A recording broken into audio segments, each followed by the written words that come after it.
Assalamualaikum warahmatullahi wabarakatuh. Para pecinta Al-Quran yang dimuliakan oleh Allah Subhanahu wa Ta'ala, salah satu hal yang sangat penting untuk kita perhatikan di saat kita membaca Al-Quranul Karim adalah memperhatikan wakaf dan ibtidaknya, atau di mana kita berhenti atau memulai pada suatu ayat. Yang mana berhenti atau memulai pada suatu ayat ini pertimbangannya adalah tata bahasa, makna maupun tafsir dari ayat tersebut.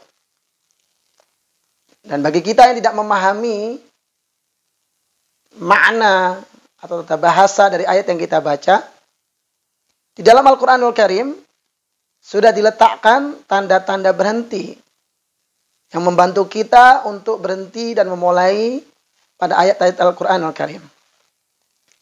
Tanda-tanda tersebut semua bersifat ijtihad para ulama yang didasarkan pada pertimbangan bahasa atau makna ayat atau tafsir, bahkan balaghah.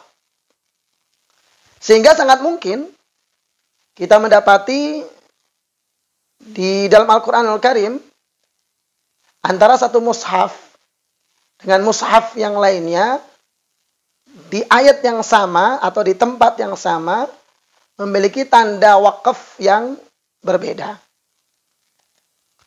Sebagai contoh misalnya antara mushaf standar Madinah atau Timur Tengah, misalnya kita baca di surat Al-Baqarah ayat ke-116.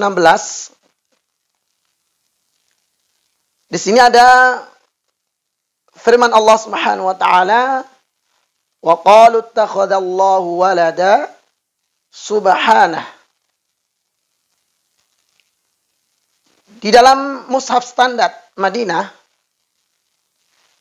di kalimat walada, wa qalu ittakhadallahu walada, ada tanda qaf la, ya, yang bermakna waqaf aula atau lebih baik waqaf atau lebih baik berhenti.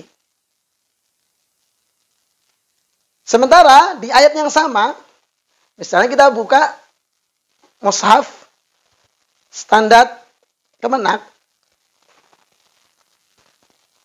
di surat Al-Baqarah 116, di ayat yang sama wa qalu ittakhadallahu walada, di kalimat walada justru tandanya adalah waqaf mamnu', artinya tidak boleh berhenti, lam alif yang bermakna tidak boleh berhenti.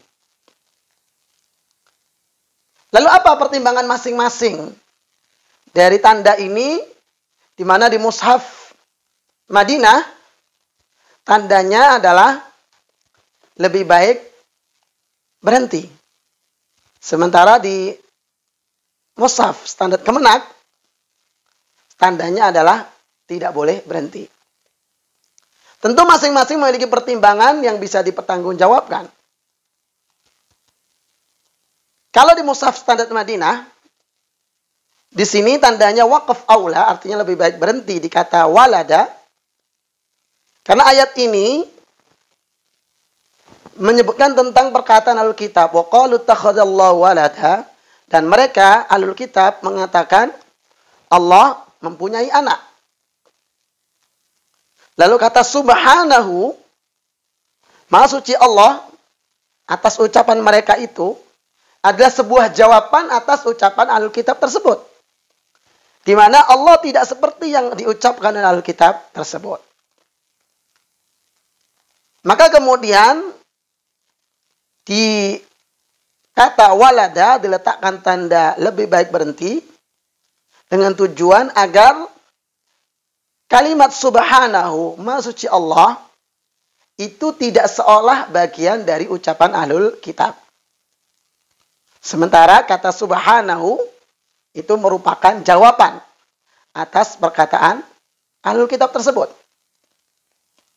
Sehingga lebih baik berhenti agar kalimat subhanahu ini tidak seolah bagian dari ucapan ahlul kitab yang mengatakan Allah memiliki anak. Lalu bagaimana pertimbangan yang meletakkan tanda tidak boleh berhenti di kalimat walada? Ini kan seolah bertolak belakang. Padahal masing-masing memiliki pertimbangan yang bisa dipertanggungjawabkan. Sementara kalau di mushaf standar Kemenak ini, ada tanda tidak boleh berhenti di kata walada, dengan pertimbangan,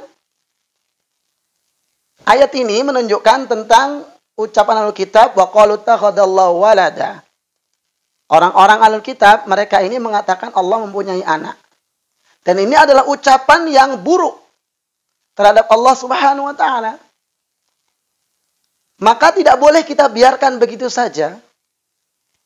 Sehingga jawabannya harus langsung kita baca. Jadi ini pertimbangannya adalah pertimbangan adab pada Allah Subhanahu wa Ta'ala.